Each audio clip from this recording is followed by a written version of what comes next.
दूसरा के धन हमर राखी दन मन। आय हाय सटना हौ दूसरा के धन हमर राखी दन मन। ये साली किस कुमारी काहे नहीं खुजी जाके परेशानी बूझ।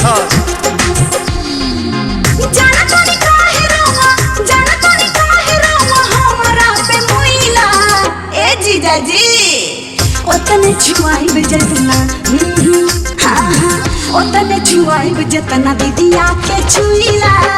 ओतने छुआई जतना दीदिया के छुईला। ओतने छुआई जतना दीदिया के छुईला। बुझले जीजा जी।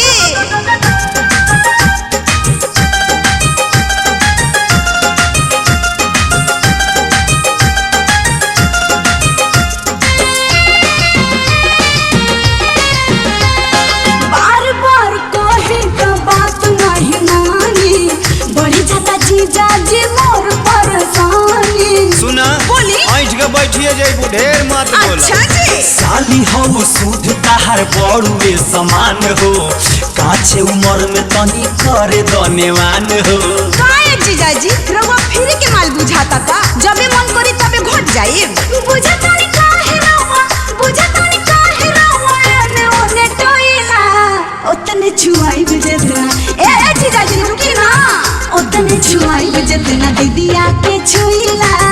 ओतने छुआई बजना दीदिया के छुईला। ओतने छुआई बजना दीदिया के छुईला।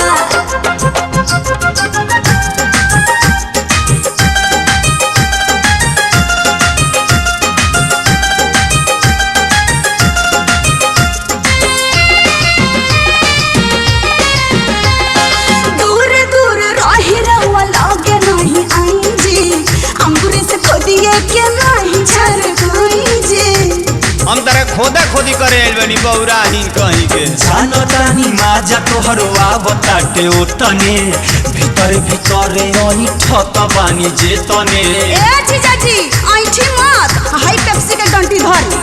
ओही दिन के बात रहुआ, ओही दिन के बात रहुआ बिनेले ढोइला।